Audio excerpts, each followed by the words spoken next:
Hello, I'm Ash, and it's great to be with you at Church at 5. Here's a question that might be familiar. Why do bad things happen to good people?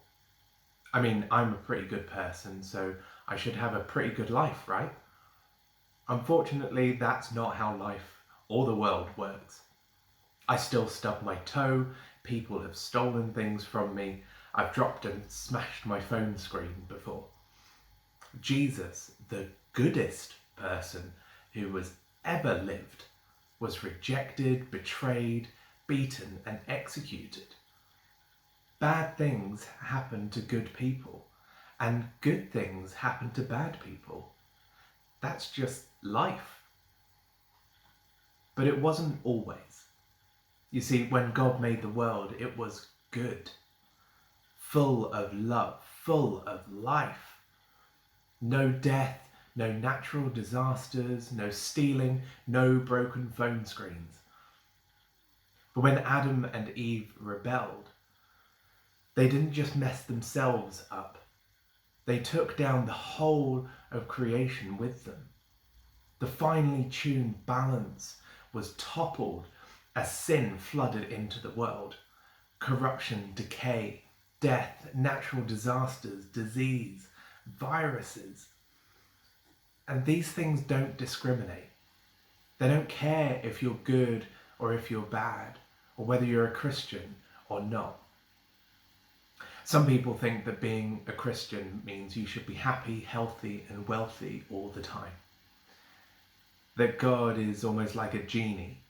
If you rub the right way, if you pray enough, you do enough good things, you try to be a good person, you give enough in the offering, that he will grant you your wishes, that he'll protect you from harm, that if you just believe more, you have more faith, God will bless you, give you money and more stuff.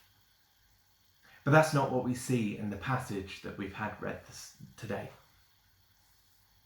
We can expect poverty, hunger, to be hated, excluded, and insulted. And later on, Jesus tells us that we're to expect to be killed for being a Christian, for following Jesus. And he makes it really clear in the next bit, saying, actually, if you've got everything already, then that's your lot. Jesus isn't saying that the rich are necessarily evil, but it's more about where your focus is. Is it on getting more stuff here, on being happy, on being healthy, on being wealthy right here, right now? Or is your focus on God? Now, we're not promised an easy life free of pain.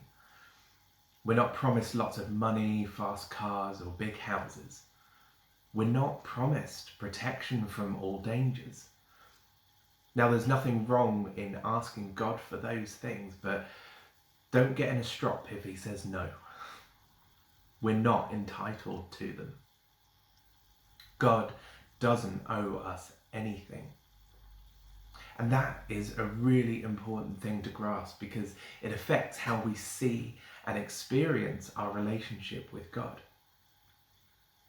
So being a Christian doesn't mean we get to skip out on suffering from things like hurricanes, hunger, stubbing toes, or global pandemics. So what's the point? Well, I don't have all the answers, sorry. But I can share part of my story, and maybe it will help you to form some of your thoughts. My wife and I have a beautiful daughter called Alba. She's just turned 2 and is the most wonderful part of my life. But our journey to get here wasn't easy. We were so excited when Becky got pregnant the first time and could hardly wait to share the good news with the world. But as is sadly the case with many pregnancies, we lost our first. And I'll never forget the feeling of my heart breaking when we found out that we would never get to meet our little Pip. The second miscarriage was no less painful than the first, and I remember shouting at God, calling him all sorts of things, crying, saying sorry, and just melting on the floor. After getting all my initial anger and other emotions out, God and I began this long conversation that we're still working through all these years later. My biggest question was why? Why did you let this happen? And I don't think I ever really got a direct answer to that. But in coming back to God again and again, I've been uncovering at least some things that seem to make sense. And I wanted to share a couple with you today. The first is John 11:35, and that's the shortest verse in the entire Bible. Bit of trivia for you. Jesus wept. Those two words. He was at the grave of his friend, and even though he raised Lazarus from the dead later on, Jesus still identified with the pain and the sorrow of loss, and he sobbed. And I felt like God was saying to me that he doesn't just understand or sympathize with me, but that when I was curled up on the stairs, broken, he wept with me. And the second thing that I wanted to share was that God doesn't waste anything. The Bible says that whatever the enemy means for harm, God can turn it into good. And what Becky and I went through pushed us closer to God, not further away. And that pain is now part of my story. And it's been used to soften my heart, to make me more compassionate. And it's helped me to identify with people in ways that I couldn't have before. Every one of us has experienced pain and suffering in our lives. Maybe you're going through something now, or you might be carrying something from long ago.